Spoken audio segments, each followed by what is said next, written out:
I'm Dr. Gina Ross, and I'm running for U.S. Senate for the state of Missouri. I'm good trouble because people are my first priority. I will stay true to all people as I stay true to myself. I'm unbossed, unbought, and unbiased, paving the way for change. Please follow me on Facebook, Twitter, and Instagram, or go to my website, rossforussenate.com. We're better together, building a better tomorrow beginning today. Business as usual is no longer acceptable, and feel free to make a contribution. No dollar amount is too small. Thank you very much. That'll be you, that'll be me, and that'll be different and unique. I'm gonna be the best me I can be by letting His glory shine through. I am beautiful, I am blessed, but not just what you see in the flesh. I'm free from people, free from myself. There's a liberty in Christ. Well, hello, and welcome to another broadcast hanging out with the Ross for U.S. Senate campaign. I'm Ann Moals, and I'm joined here by Nathan Holloway. He is a research analyst for the campaign, and of course, you've heard from him before. He does a great job at doing the analysis and helping us kind of think through, what's up. When we're going to chat a little bit today we're going to talk about inflation. So we have some slides here to share on inflation. We're going to talk about gas prices. Yeah. So if you have a story or something you want to chat about and join in on that, inflation, gas prices, and voter ID and voter registration. We have a couple of sites to show you where the Governor Mike Parsons has signed a bill that's now in the secretary's hands, the state of Missouri, and they're looking to make it law to pass this bill 1878, House Bill 1878, so that I guess in preparation for the different elections. All right, welcome, Nathan. Hi. Certainly glad you were able to jump on today. Yeah, And no problem. yeah, we have some interesting things that's coming up here. Of course, we want to remind everybody that voter registration for the state of Missouri does end July the 6th. So that's why we're really kind of pressing things, pressing to let people know these are the issues that are coming up here that we're dealing with, but then also to be aware to go and make sure that your voter registration is in place. And then that way there won't be any surprises about where your voting poll is. And you'll be ready. Of course, you already know who your candidate should be when it comes to the U.S. Senate for the state of Missouri. And we're just here to kind of chat a little bit about that. Go ahead, go ahead, Nathan, if you will. Share with us what you found as far as inflation here. Yeah. So looking at the labor statistics from the Labor Bureau, uh, we can see that this is the graph of our inflation as of right now and how it's been since the 1980s. We can see from the 1980s, it was about 15%, which is the most in recent American history that it's been at. And it's been on a downward trend with the little hiccups here and there. Uh, but as of right now, it's on the path back up. And the Labor Bureau is one of the greatest parts of this, of getting statistics from, because they are the ones that really go for this information. They track it, they understand it better than other government organizations because it's the government organization for us, the people that work, that have any kind of job at all. This is how it tracks our inflation, how it comes back to hit us in other sectors of the economy. And this upward tick is due to the pandemic, as we all know, and through various other causes and effects. Okay. But Now, just so that we understand what inflation is, we hear the term a lot, and we have people that check us out, different age groups and everything, high schoolers and even young people that are interested. But inflation, of course, is a measure of the rate of rising prices of goods and services in an economy. So inflation can occur when prices rise due to increases in production costs, such as raw materials and wages. A surge in demand for products and services can cause inflation as consumers are willing to pay more for the product. Now, uh, you're going to go ahead and show us within the presentation too. Now, I'm hearing that COVID wasn't a big reason for inflation to kind of come about. And COVID, the virus, mm, was part of the reason oh, inflation is happening. The COVID relief that we received from the government is not as big of a deal as it may seem to people. mhm. The relief that we got from the government, the That COVID, that's the stimulus check. the So stimulus the checks, yes. stimmy checks. The stimulus checks didn't have that much of a impact on the on inflation at all. Mhm. Uh, Going to this graph right here, this is from the Federal Reserve of St. Louis. We can see that with this graph, the solid line is what actually happened with inflation when those stimulus checks hit. The dotted line is what was projected. So it seems that what we projected was the inflation was going to lower a little bit and then come right back up. What we didn't expect was it lowered the inflation such a significant amount within that 3 month time period from March, May, and June of 2020. Uh, it came back up uh, because everyone either had already used their money or uh, various other different factors. But what we didn't expect was that basically the stimulus check only accounted for 0.2% of the inflation that we see right now in 2022, according to Labor Bureau statistics and Federal Reserve statistics. Okay. But this is all a lot of information Mm. to fling at you. Well, that's okay. We have time. We're going to take our time. So we're going to look at the causes of inflation, because we know that it's out there. We're going to the grocery store and prices are higher for, milk and everything else. We know that even in real estate, their rents are going up. We know that they've gone up and are threatening to go up even higher. So prices are higher. The demand is still there. I mean, because we still have to keep living, but the prices are higher. So here's some causes that you found. Yes.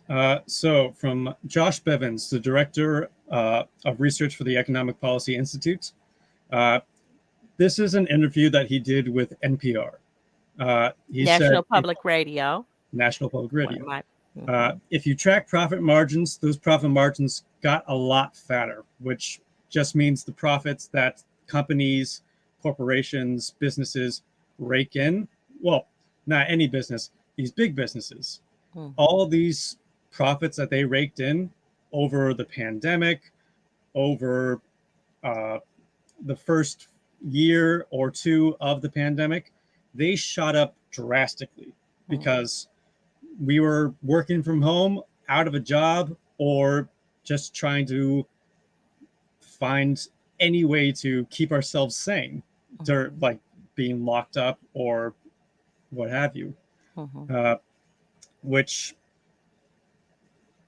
jumps the prices because these companies realized that if everyone is going to be paying for these products in such high volume, we can charge more. Mhm. And we see this in gas right now. The cost of a barrel of oil is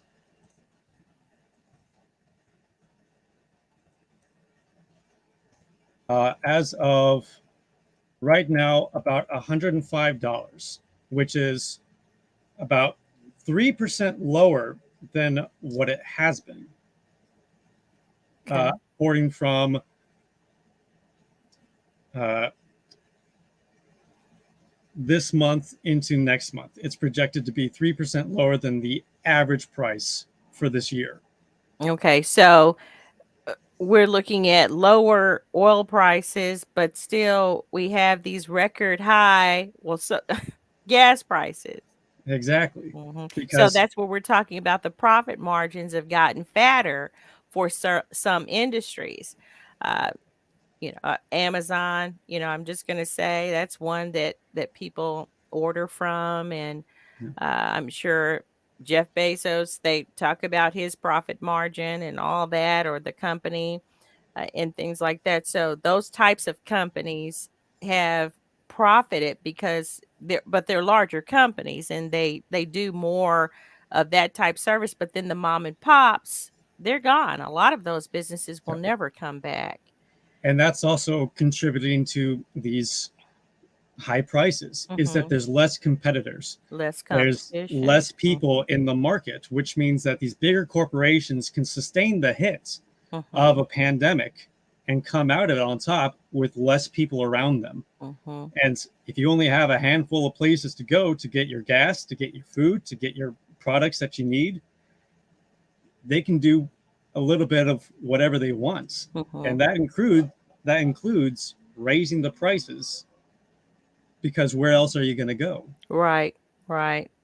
And that's kind of sad. I think that I don't know, capitalists are capitalists, in taking advantage of the people in that way. Don't get me wrong, capitalism, it has its good points, but even still, it has its challenging points as well, because of this very thing. In that, where can the people go? What can they, gas, you need gas to get back and forth to work. You're still, you're needing gas to get around and all of that. So those are just things that you need to do and need to have. So there's no real, uh, no real if, ands, or buts about it. If you're and the stimulus checks that you had mentioned, I've talked about this before. The stimulus checks that we received, that everybody received them, even if were making like $150,000, $200,000 a year. I mean, you still got a stimulus check. Then they may have taken that, and then now you're paying it back on gas. The minimum wage is increased. It's like everything that was seen as a gain, well, they're still taking it back. Those big industries or service industries or whatever type of companies that we use, it's like it's still just costing more to live. You have an increase when it comes to uh, the minimum wage, and so you're getting $15 an hour or whatever, but your rent is skyrocketing. Yeah. I think that they had mentioned too that rents in New York City has gone up to like the medium for rents in New York City. And I'm getting a little bit off from the Missouri to the national level, because when we're talking Senate, U.S. Senate, that these are things that our candidate will have to kind of vote and be considerate about. Inflation is a nationwide, national issue, not just a local issue. But those that are in the state of Missouri, in the New York City, that median rents, and that just means the average of what you're going to pay to live in the state of New York, then you're going to pay like $4,000 a month. Who in the world wants to afford a $4,000 a month rent? Right. I mean, for $4,000 a month, and this is inflation. This is what they're saying. This is where they're taking the rent prices to. For $4,000 a month, a person would probably comfortably have to make what, 150,000 a year. That, I mean, that's $4,000 a month. So your check, you have to make sure that you're making at least what, 8,000 a month. So that really is just on the extreme. And we're talking about industries and profit margins that got much fatter. I say just hyper fatter, unrealistically fatter. Uh, because they're fleecing. I think they're taking advantage of Americans and just people around the world, but taking advantage of Americans, and that, okay, well, you have these, this has happened. You have, you may not even have your job anymore. You may have lost your house because of the COVID or whatever. And now you have to go rent. Well, the rent is going to be higher. And so it's a big cycle, unfortunate cycle. So what else does Josh, the director of research for the Economic Policy Institute, say? He also makes this very clear that this is not localized to America or to the Mm, United States. This is a worldwide phenomenon. Even countries that, as he says here in this quote, uh, even ones that did very, very little fiscal relief still have rapid inflation. Like, uh, and it's because we see this all the time. Multinational corporations, these big companies, they have their stake here in America, but they also have their stake in a lot of different countries all over the world. And if they mhm, raise prices here, they're more likely going to raise prices elsewhere in the world too, because they know if they can sucker the Americans out of more money, they can pretty much sucker everybody else out of money mhm, because they have poor living conditions, poor wages, poor, like, just not worse, but more dilapidated, less legally backed protections. mhm, mhm, mhm. Everybody's getting their hand in it. So you're going up the ladder and going down the ladder. People that are in position to make legislation to make sure that people aren't being fleeced, are probably taking advantage of the opportunity to, you know, grease the palm of their hands and, sell out for the sake of where they can at least eat, but then others are really going through. with this inflation. Let's see, there's an acceleration of core inflation across every advanced economy, even the ones that did very, very well, uh, that did very, very little fiscal relief. Yes. Mm-hmm. Which Okay. is just bringing home that point that this is not localized to the United States. This is Mm-hmm. worldwide. I mean, we Mm-hmm. see inflation skyrocketing all across Europe. We see inflation skyrocketing in South America, in North America, in Asia, and Africa.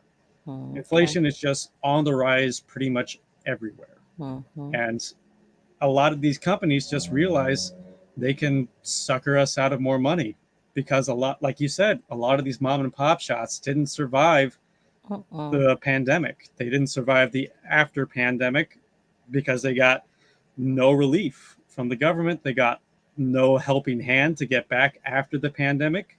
And that is in part because the PPP loans that was meant for businesses, little mom and pop shops, were snatched up by businesses who earned way more and lied about it and took that money from businesses that really needed it. Yeah. Yeah. Well, those loans, those SBA loans will come back and bite you. Just know that, guys. They say that, okay, you're going to write it off, if you can't pay it back. I don't know about that. But that is very true. Maybe they did us a favor and maybe not. Some continue on and may be able to pay the loan back, but do your best to pay it back. That's all I have to say about that one. Those SBA loans are ridiculous. Now, this, let's see, you're saying that the further backed up by the Federal Reserve Bank of St. Louis, inflation is measured as the rate of growth of the CPI over a specific period. So the CPI is the Consumer Price Index.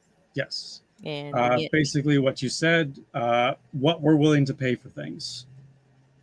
mm, The consumer price index just says this is what it costs to make it, this is what they sell it at, and this is what people are willing to buy it at.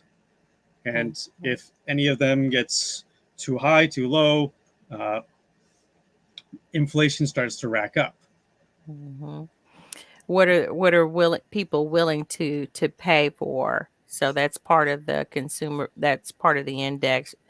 Uh, so you sometimes you just don't have a choice, and that's kind Some of where we are with it. You don't have a choice to. You have to get to work. You still need to be able to eat and buy food, groceries for your family. Those are things that are just necessities. I don't know. Now, I want to ask you a personal question. This is going to kind of throw you off, Nathan, just a bit. all right. But do you cook? I do cook. Do you? Yeah. Okay. So your grocery bill for what you usually cook, has it adjusted any? Yeah, I've had to allocate a lot more money to making sure I have enough so I can cook. Mhm. Mhm. Uh, Mhm. my bills have gone from I used to be able to go get by with $100 a week just for myself Mhm. as one Mhm. person, and now I got to spend 150, close to 200, Mhm. just Mhm. for myself so I can have food to cook. That's an interesting thing, and a lot of times people are they have the habit of going out and grabbing fast food or whatever. Eating meat, I think meat does cost a little bit more, a whole lot more. But even with me, I'm adjusting. I'm not really a big meat eater. Let's just say, I don't crave a steak often. I don't like a lot of chicken, but I do like the flavor of it. So I Mhm. think I've been doing maybe flavoring of my food and trying to cut down. I don't eat a bunch of chicken and all that, but just maybe a piece to where it just kind of flavors the food. I'm preferring more fruits and vegetables. I don't know if that's going to help my waistline or help me out, but I think that that's kind of something that people could look into and what they're dealing with. Inflation is here, food prices. And you never know. We've been here before, we've been here before with price increases. Look at what it costs for first class postage stamp. Back in the day when I was a kid, that thing was 8 cents, maybe a little cheaper. Okay. You get 8 cents and you can put a stamp on your letter, and that's when you did a lot of mailing. Well, now we know what it is. It's 50 cents, it's 48 cents, or whatever, 49. I don't know what it costs. I just buy the book of stamps. But the point is that prices don't go down. So once we're here where we are, this is where we're going to be with this price thing. Your food is going to be what it is. It's not going to go down. They're not going to say, oh, my bad. But the companies aren't going to say, my bad, these prices are too high. Your price is way too high. You need to cut them. No, you can, you can, you can sing that song all you want, but it's going to be right there where it is. It's not going to go down. Gas prices might go down a little bit, maybe. I think, I hope, right? But it's not going to go back down. They're going to grab that money, and we're going to just have to deal with it. What else you got there, Nathan? Yeah.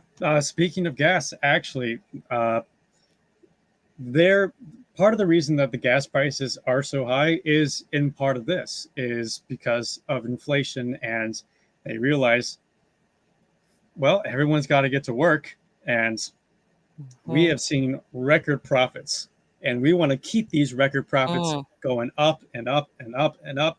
So they're going to charge more, they're going to charge more, they're going to charge more, and they won't stop unless we legally, with the government, make them stop. Mm. That is, I the prices are gonna go up. Now, what's interesting, that something I don't understand is they're gonna COVID gave big business, opportunity to qualify for, SBA loans. So they take advantage of that, and they have more money, more money Yeah. that way. And then now they get to slide in and take the little money that the government gave for COVID relief, and now they get to slide in. It's like, when does it stop? When does it stop? And I'm kind of like, do you think it's the government, or do you think just has to come a time where people have to say, look, instead of this decision making top down CEO, because all of those guys, the board, and all everything, those are the people that are getting rich from this, right? So, do you think it's going to have to come to maybe a restructuring of companies? If it were more of an interest in where the employee had more say in what needs to happen, and how the profit margins are, maybe the splitting up, and they had more, were able to glean and get more of the profit margins. If they came down at the bottom there, then maybe it would balance it out. But it's just too uneven. I don't know. I mean, that could possibly work if we restructure companies so it's not so profit motivated. That would We're bring down top prices. profit motivated, Top because profit motivated. right now it's the stock, whoever, it's for the stockholders, stakeholders, Yeah. right? That's who these companies are for. Yeah. And when we're looking at business, I'm going to kind of come off my little get on my little soapbox here, because I'm business, I like to talk business. But when you're talking about businesses as a CEO, you're not saying, okay, well, how can I help my employees become wealthy, and how can I contribute to where everybody has an opportunity to do well with my company? That's not it. The company is in place to make money for the CEO and the stakeholders. um that the entrepreneur is the one that gets paid because they feel their innovation or their ideas or whatever.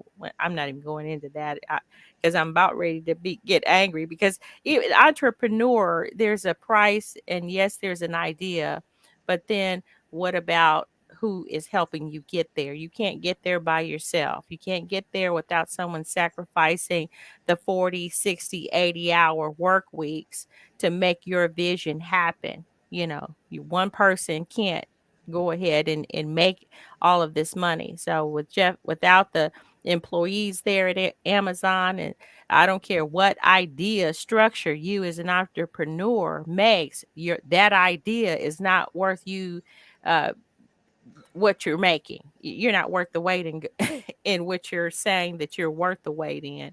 It's the people that make it happen. It always has been the people that make business happen.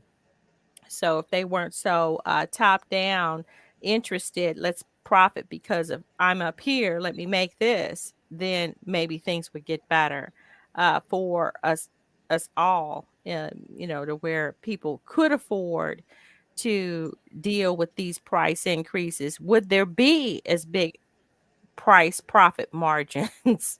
That's another question. Would it actually be these big, huge price profit margins because of maybe the restructuring of how businesses are structured here? They've always been top down. And that was one of my major issues with that Reagan administration, trickle down economics. Oh, yeah, no, no. What he said, there's no such thing. It You never know, trickles down. it never trickles down. It's not gonna happen. All right, what else you got there, Nathan? Uh, for this subject, that's pretty much You all wrap I've that got. up, okay? Uh, but if we want to continue on with this, there's a little bit more I can share. Okay, go ahead. Yeah. Yeah. Even though the price of an oil barrel is about $105, Mhm. uh, and there seems to be a lot of different things going on that affects inflation and gas prices. For the most part, us Americans, we don't get our gas from Russia with the whole war in Ukraine. That's a good We point. we Mhm. get our oil. We get 8% of our oil from Russia.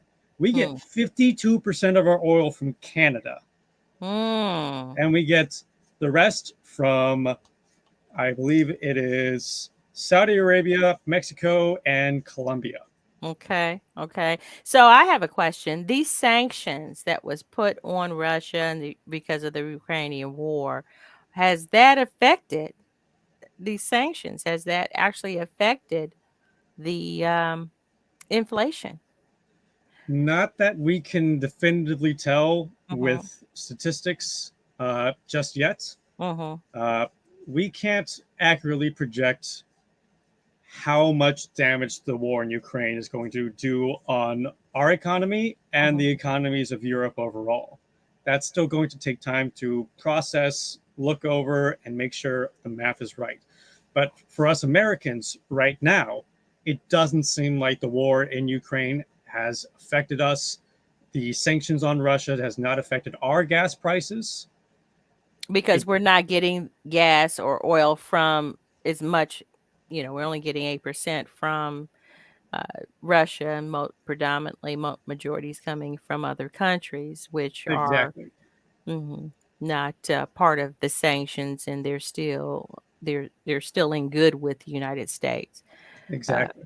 The mhm, rest of the world, and particularly those countries in Europe, will have different results. They do mhm, get more affected. Their gas prices are being affected by the war in Ukraine and by sanctions. Take, for instance, Germany. mhm, Germany is having major energy crisis and gas problems right now because they denuclearized their power plants. So they shaved off nuclear energy.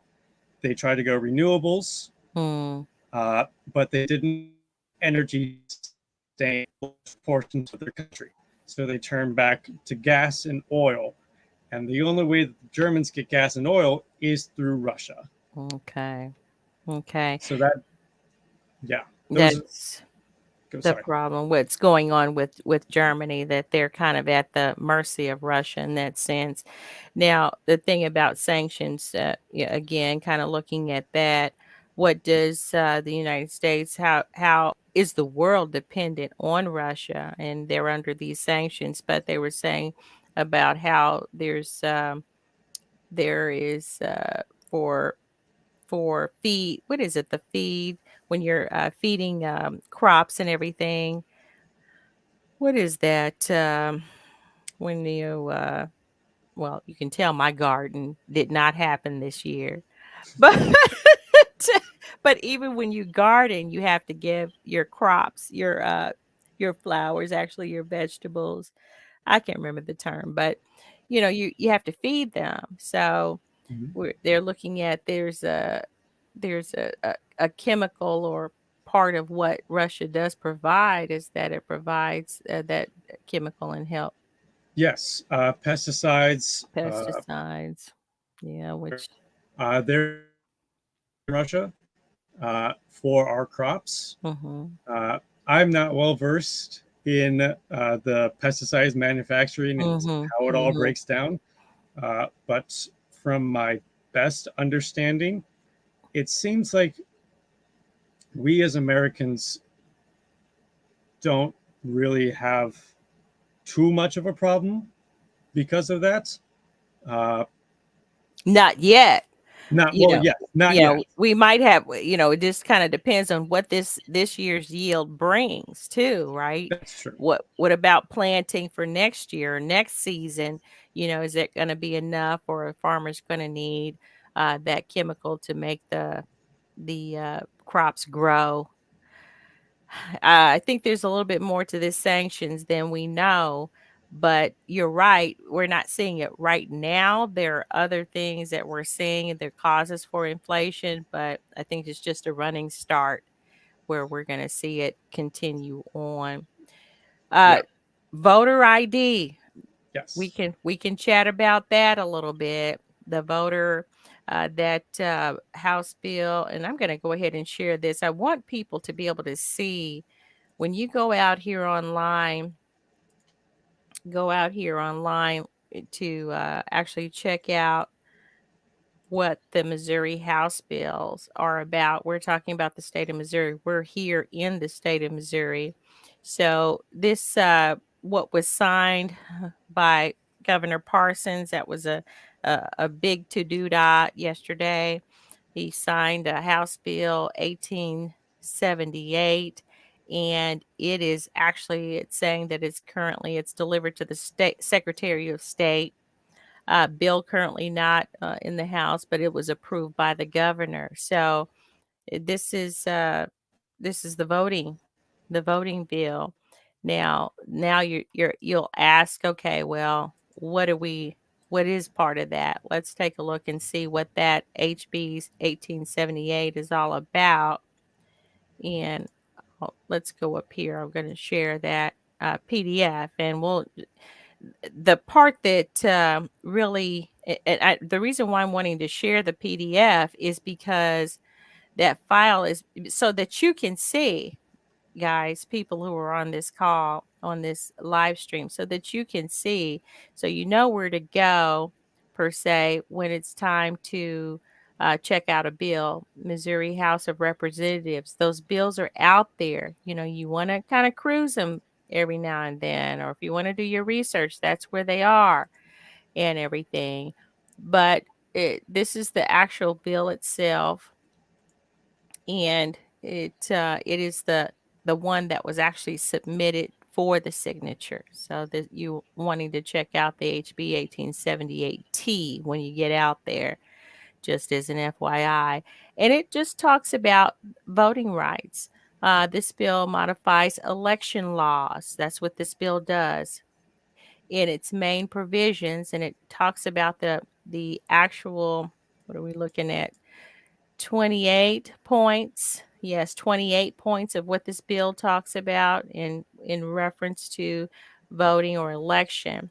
What interests me, and this is a big deal, it's not going to take effect until January 2023. This is what I've been kind of focusing on in even some of my past live stream, when it comes to voter and voter registration, is the item number 11 in this bill. It says requires beginning January 1st, 2023, that any person registering to vote must declare a political party affiliation from the established political parties or declare themselves unaffiliated. Unaffiliated. Okay. Now, which, we are now currently an open voter registration state.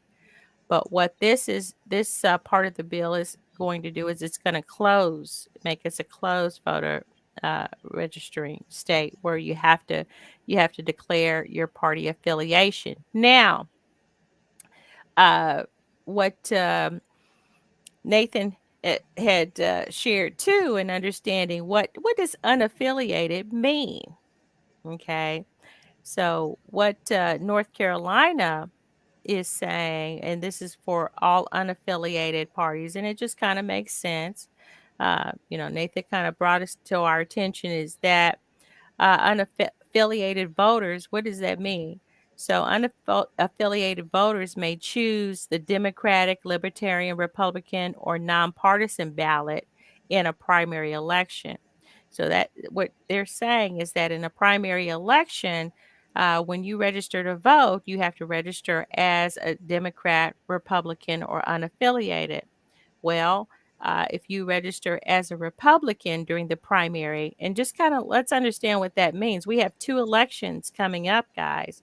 And this is the election we're talking about. The primary is August the 2nd. Did I get that right? It's August the 2nd is the primary election. Okay, which means that you're going to vote primarily for the candidate that you are interested in, that's your candidate that you want to represent you during the general election, which is in November. Okay.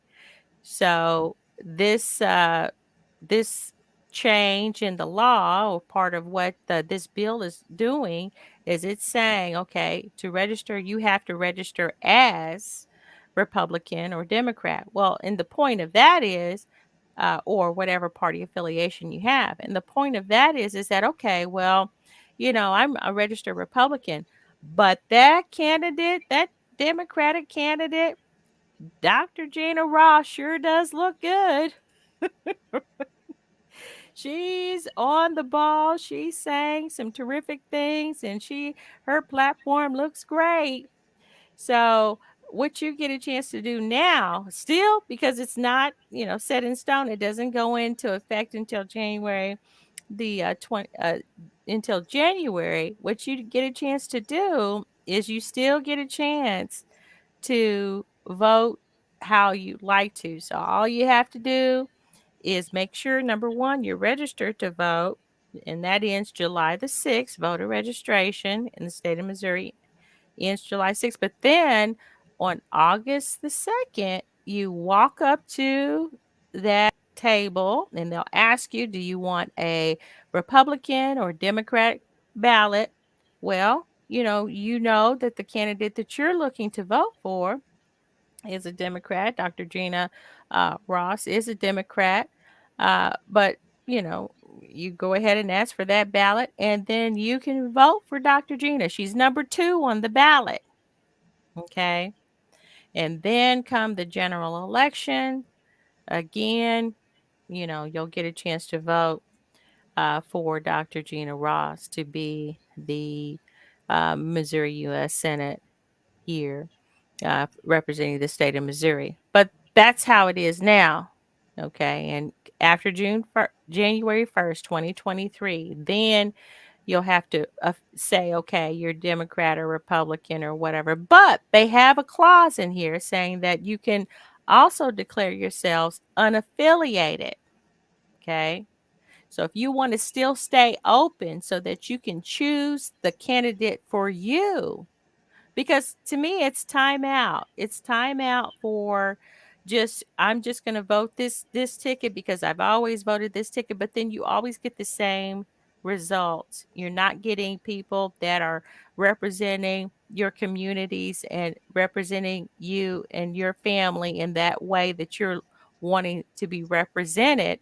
And then you're disappointed again, and then you have to wait so many years because they're still in office. And you don't want to do that. You want to be as flexible as you can. That's me. I mean, I want to be flexible because okay, it's Dr. Gina Ross this year, but it, just depending on what election it is, it could be somebody different, and they may be the other party. So I like to declare myself. I'm going to declare, and this is what I'm going to do. This is just me, in my opinion.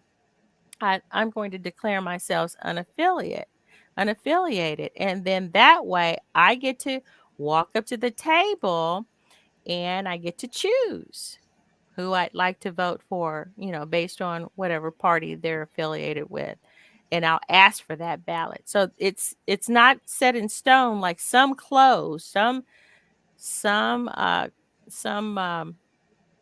states have definitely closed registration, but Missouri is still leaving that open, and I like that.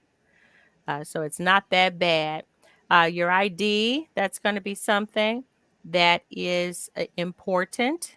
The identification part is going to, you're going to have one. You're going to have the photographic identification requirements for voting a regular ballot or absentee ballot in person. But it allows use of provisional ballots with any type of documentation currently allowed for voting. A line item appropriation for the Secretary of State's office regarding notice of the personal identification is repealed. All right. So you're going to have voter identification cards. That's going to be another thing. Well, that's part of this. Voter registration cards will now contain a voter's political party affiliation. I think we talked about that. And registration voters to file a change of address forms in person. So if you need to file a change of address, I think that's important. Okay, you've voted before, you've moved, so you need to file a change of address. What this bill does allows registered voters to file change of address forms in person after the deadline to register to vote, including on election day at the office of the election authority if they provide a type of personal identification. So you'll have to have your ID, guys, under subsection 1 of section 15-427, which involves photographic identification. So you'll have to have that ID. And I just, at this point, we're just going to grow up and do that. I don't have anything to say one way or another. I think that if you have to have ID, if you're going to drive a motor vehicle, if you're going to work a job, so you should have that the best you can, and just get started early. Get started early in preparing to vote. All right. Allows use of absentee ballots to vote in person with a form or personal identification as specified bill. Okay, so you can do that as well. Notarization requirements are also specified in the bill depending on the excuse for voting absentee and whether or not voting is conducted in person. So not bad. I mean, it is what it is. Okay, but I'm not I'm not as concerned as I was before. We're not totally closed. You do have that unaffiliated opportunity to share or to submit if you want to after January 1st. And that still keeps your options open so that you have the freedom to vote for the better candidate for you and your family. And that's what's important to me, I think. All righty. Yeah. Are we done for now? I don't have anything else. Do you? Okay. No, we talked about inflation, gas prices. We talked about voter ID, Missouri voter registration. Of course, again, it ends on July the 6th, and that's next week. So take whatever time you need, I think, to make sure that you're registered to vote and where there's no surprises. I can't stress that enough. It does matter that it's our duty. It's one of our constitutional rights that we still have at this point, you know, let's just say. But we're going to be optimistic in that, we know our candidate. Big shout out to Dr. Gina Ross today. Woo woo. Hopefully she's doing okay. I know, we get she's busy. She's busy. We're trying to wrap this up and get ready. Thank you so much, Nathan, for Thank you. your input and, just good insight to, what we're looking at. And we're going to come back and do this and everything. And thanks for all who shared, who did log in. And it's going to be out there where you can check it out. Go to the Facebook page for the Ross for U.S. Senate Facebook page. You can check it out there. Of course, Union Rog Hill Films. We're out there on YouTube, and we post pretty much everywhere. Kind of keep things going and keep things interesting and let people know we're out here hanging out. So, all right. Thanks a lot. See you later.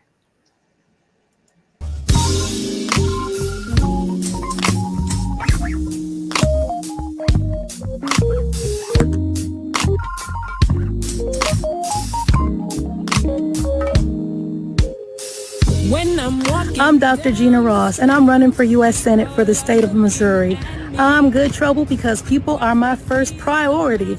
I will stay true to all people as I stay true to myself. I'm unbossed, unbought, and unbiased, paving the way for change. Please follow me on Facebook, Twitter, and Instagram, or go to my website, rossforussenate.com. We're better together, building a better tomorrow beginning today. Business as usual is no longer acceptable, and feel free to make a contribution. No dollar amount is too small. Thank you very much. That'll be you, that'll be me, and that'll be different and unique. I'm gonna be the best me I can be by letting His glory shine through. I am beautiful, I am blessed, but not just what you see in the flesh. I'm free from people, free from myself. There's a liberty in Christ.